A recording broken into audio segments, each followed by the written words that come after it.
yaitu bagaimana pengawasan pemilu sebagai pilar demokrasi. Dan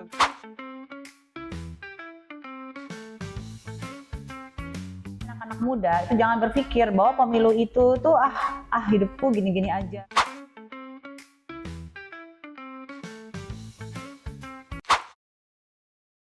Assalamualaikum warahmatullahi wabarakatuh. Halo sahabat pengawasan, saya Denny Firmansyah. Selamat datang di podcast Bawaslu Kabupaten Lombok Utara.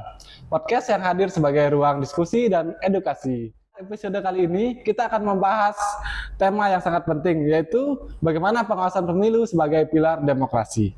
Dan tentunya untuk saat ini sudah hadir bersama saya Ibu Kabak atau Kepala Bagian Pencegahan dan Hubungan Masyarakat Provinsi Nusa Tenggara Barat. Halo Ibu, apa kabarnya hari ini? Baik, Oke. sangat luar biasa. Terima kasih Ibu sudah hadir di podcast Bawaslu Kabupaten Lombok Utara. Nah, sebelum kita masuk ke pembahasannya Bu, bisa memperkenalkan diri terlebih dahulu dan mungkin menceritakan sedikit saja pengalaman Ibu bisa berada di posisi saat ini Bu. Baik, terima kasih Mas Denny. Jadi Iya. perkenalkan, salam dulu ya sahabat Bawaslu semua. Semoga selalu dalam keadaan sehat, walaupun kita dalam keadaan yang cuaca yang tidak baik ya, kadang panas, kadang hujan. Jadi perkenalkan, saya Kabang Pengawasan dan Humas Bawaslu Provinsi Nusa Tenggara Barat. Nama lengkap saya Ibu Ida Ayu Wayan Kurniawati. Sayalah putra daerah NTB karena saya dari SD, SMP, SMA saya bersekolah di Mataram. Kemudian saya kuliah S1-nya di STPDN dan S2 saya di Fakultas Hukum Universitas Mataram. Kemudian jenjang karir saya, dulu saya pertama kali selesai pendidikan, saya bertugas di Dompu sebagai ajudan Bupati Dompu. Kemudian saya ikut suami tugas ke Pemda, yaitu Pemkot Kota Mataram. Di sana saya pernah menjadi sekretariat PPK, sekretariat PPS. Jadi pemilu itu dari basicnya di ujung tombaknya saya sudah mengikuti itu, sudah membersamai kepemiluan ketika di masa-masa pemilu langsung di tahun 1999 dulu. Nah, kemudian saya pindah ke dinas sampai akhirnya saya hijrah di Bawaslu Republik Indonesia sampai saat sekarang ini. Terima kasih Ibu, berarti pengalaman Ibu ini sudah sangat banyak sekali Bu ya, khususnya di bidang pengawasan serta pelayanan informasi kepada masyarakat Bu ya. Dari pengalaman Ibu itu apa sih yang bisa kami dapatkan Bu sebagai inspirasi untuk generasi seperti saya nih Bu, generasi muda mungkin bisa dikasih masukan sedikit Bu, biar kami mungkin bisa seperti Ibu lah, seperti itu.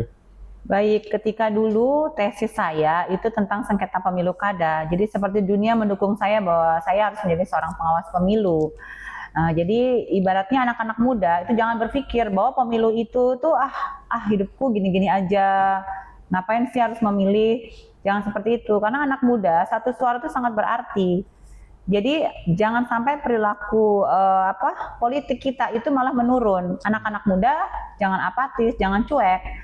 Karena demokrasi yang sebenarnya itu adalah demokrasi semua, termasuk anak-anak muda. Kalau anak muda udah nggak mau memilih, siapa yang akan memilih pimpinan ataupun tokoh-tokoh yang akan duduk di parlemen atau di dewan nanti. Luar biasa sekali Bu, masukannya untuk generasi-generasi kami ini. Nah selanjutnya Bu, saya ingin masuk ke topik utama kita ini Bu. Pertama tuh seberapa penting sih pengawasan itu dalam hal konteks pelaksanaan kepemiluan nih Bu? Baik, kenapa pengawasan itu penting? Karena pemilu itu kan milik bersama ya. Sementara kita di Bawaslu yaitu di pengawas itu jumlahnya sangat sedikit. Hal-hal itu kan dari kendala internal kita, jumlah kita sangat sedikit, misalnya di TPS cuma 1, kemudian di pengawas desa juga cuma 1, sementara demografi kita luar biasa, kita memiliki rakyat yang banyak ya, masyarakat yang banyak.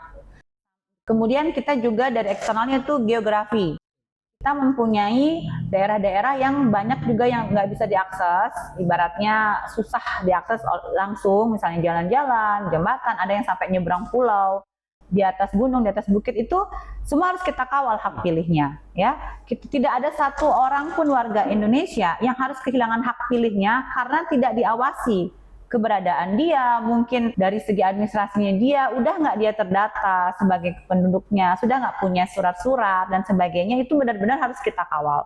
Jadi sangat penting. Oke, Bu.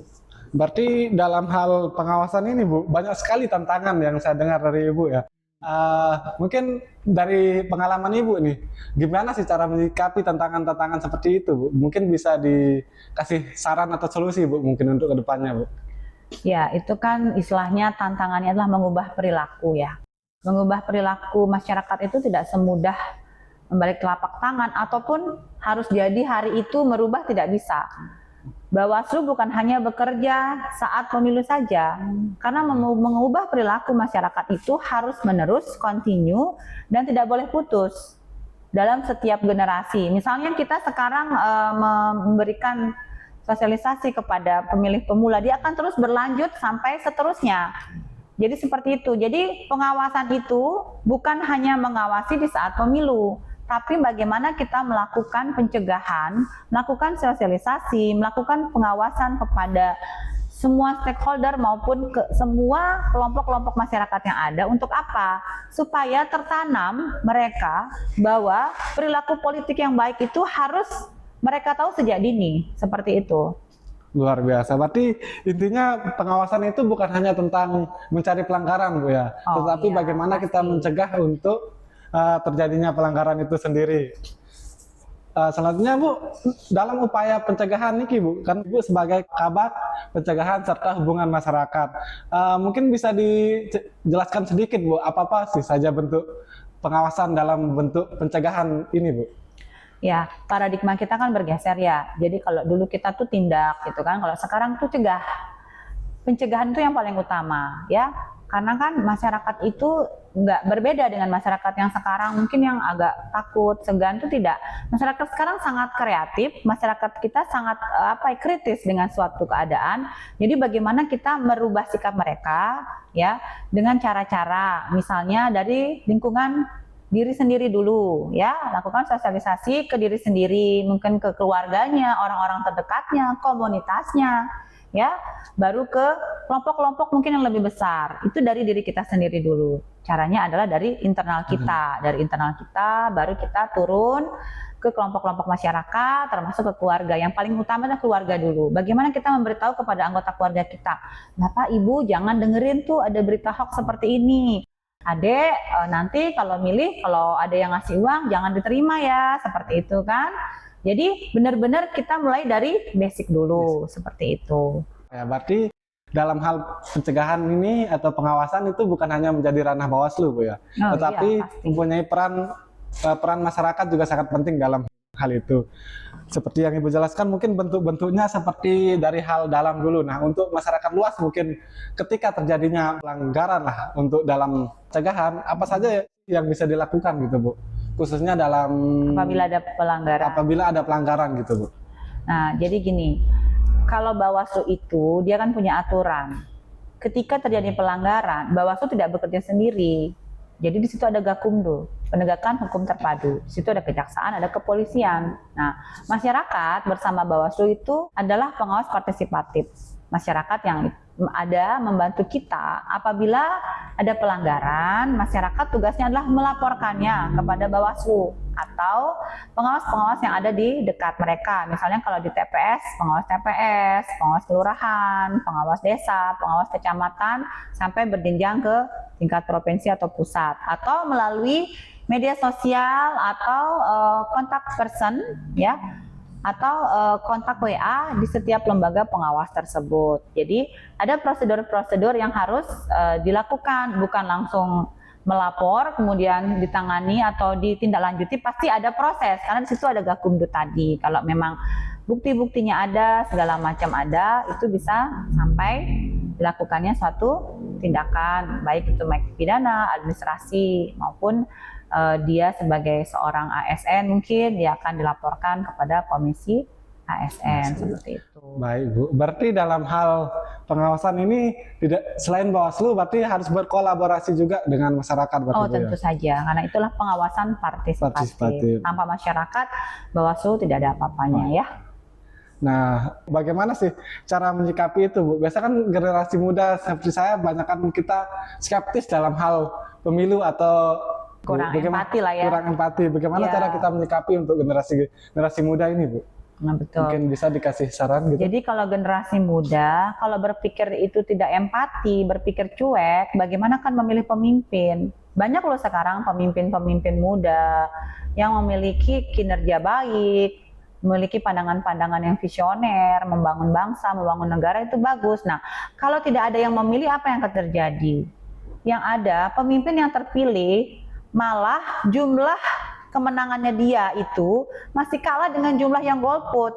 Nah, jangan sampai anak-anak muda itu malah di posisi jumlah yang golput, bukan di posisi jumlah yang memilih. Karena tadi saya sampaikan, satu suara sangat berarti ya. Jadi jangan sampailah anak-anak muda sekarang berpikir nggak mau ikut pemilih atau tidak pedulilah siapa urusan negara. Itu sangat penting. Karena kalau kita sudah memilih pemimpin kita, otomatis pemimpin kita akan berpikir tentang kebijakan apa, dan itu sangat berimpact kepada anak muda itu sendiri. Mungkin ada lowongan pekerjaan nanti ke depan. Adik-adik juga bisa akan menjadi anggota dewan atau bisa menjadi kepala daerah ketika pemilihan selanjutnya ya, seperti itu. Iya, terima kasih Bu. Berarti untuk anak muda ini satu suara itu sangat penting berarti. Ingat jangan golput berarti ya Bu. Saya ingin masuk sedikit Bu. Di zaman sekarang ini kan media sosial itu sangat berpengaruh Bu dalam kehidupan masyarakat. Nah, dalam hal ini bagaimana sih pengaruh media sosial terhadap pengawasan pemilu itu sendiri Bu? Media sosial itu sangat-sangat berpengaruh sekarang ya. Malah dengan satu konten saja bisa mempengaruhi pikiran orang, kejiwaan orang lain. Jadi kita harus benar-benar bijak dalam bermedia sosial, terutama saat pemilu. Karena di saat pemilu akan banyak sekali konten-konten yang dibuat untuk menjatuhkan, istilahnya black campaign ya. Itu sangat berbahaya karena bisa berpengaruh kepada identitas seseorang, malah memposisikan bisa menjadi fitnah ya, padahal sebenarnya mungkin tidak. Jadi anak-anak muda yang sekarang, bukan anak-anak muda saja ya, tapi semuanya. Jadi kita tidak boleh menyebarkan informasi yang belum tentu benar. Kalau ada informasi, ditanya dulu, diklarifikasi dulu, apakah kebenarannya itu memang betul bisa disebarkan atau tidak. Jangan sampai menyebarkan berita-berita bohong atau malah berita-berita yang akan menyesatkan seperti itu ya. Nanti ada yang kita juga bekerja sama nanti dengan Kominfo. Biasanya kalau di pemilu nanti ada kayak Satgas, di situ ada Kominfo, kepolisian. Jadi kalau ada konten-konten yang bersifat negatif atau black campaign, biasanya kita akan mencatatnya, kemudian melaporkannya, jadi nanti di take down. Seperti itu. Jadi untuk anak-anak muda, bukan anak muda saja tapi semua, mari berbijaklah bermedia sosial. Berarti dalam hal ini Bu ya, media sosial itu sangat penting untuk era sekarang, khususnya untuk pengawasan pemilu Bu ya. Sangat penting. Berarti ada pesan mungkin lebih mendalam untuk bagaimana lebih bijak dalam bermedia sosial Bu, mungkin bisa dijelaskan sedikit Bu ya. Seperti yang saya sampaikan tadi, berbijak media sosial tadi melihat apakah itu kontennya benar, positif, dicek asal-usul kontennya juga, karena kan sekarang orang meneruskan padahal harusnya kan kita saring dulu sebelum sharing gitu. Ini kan kita langsung sharing tanpa mungkin menyaring. Penting bagi kita untuk mengetahui asal-usulnya, kemudian kebenarannya, apakah menjatuhkan apa tidak, karena sangat merugikan apabila media sosial itu diteruskan, di-sharing tanpa penyaringan, itu akan merusak. Misalnya, maaf nih, apabila ada anak-anak kecil yang di bawah kita, di bawah usia kita, akhirnya melihat konten-konten, akan terpapar dengan konten-konten yang sebenarnya belum saatnya mereka ketahui atau belum cukup umurnya, seperti itu. Jadi benar-benar memang harus diawasi, termasuk juga yang buat konten juga jangan membuat konten-konten yang akan istilahnya mempengaruhi orang atau menjelekkan orang lain atau menjatuhkan orang lain ataupun lembaga ya, seperti itu. Terima kasih Bu.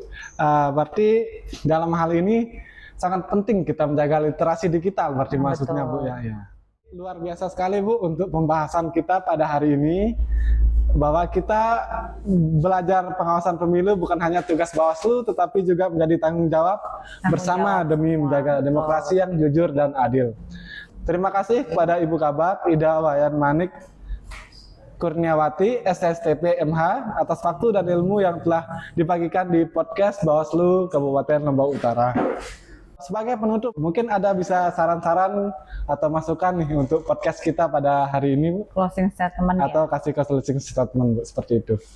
Baik, jadi closing statement saya adalah pemilu itu adalah milik bersama, pesta demokrasi. Ibarat pesta, masing-masing punya porsinya masing-masing, pekerjaannya masing-masing. Jadi mari kita sama-sama meramaikan, mensukseskan, dan bertanggung jawab terhadap porsi kita masing-masing sehingga tercapai pemilihan umum yang langsung, umum, bebas, dan rahasia, sehingga tercapai tujuannya yaitu memilih pemimpin-pemimpin bangsa, kepala daerah, dan juga orang-orang yang duduk di dewan adalah orang-orang yang memiliki kredibilitas baik, kemudian dedikasi yang baik untuk kepentingan bangsa dan negara. Baik, dengan adanya closing statement dari Ibu Kabak, maka berakhirlah podcast kita pada hari ini. Kepada sahabat pengawasan, jangan lupa untuk ikuti kami terus di media sosial resmi Bawaslu Kabupaten Lombok Utara. Serta jangan lupa untuk di like, komen, dan subscribe. Saya Denny Firmansyah, pamit undur diri dan sampai jumpa di podcast Bawaslu Kabupaten Lombok Utara selanjutnya. Bersama rakyat, awasi pemilu, bersama Bawaslu, tegakkan keadilan pemilu. Grogi banget ya si Denny ya. Maaf.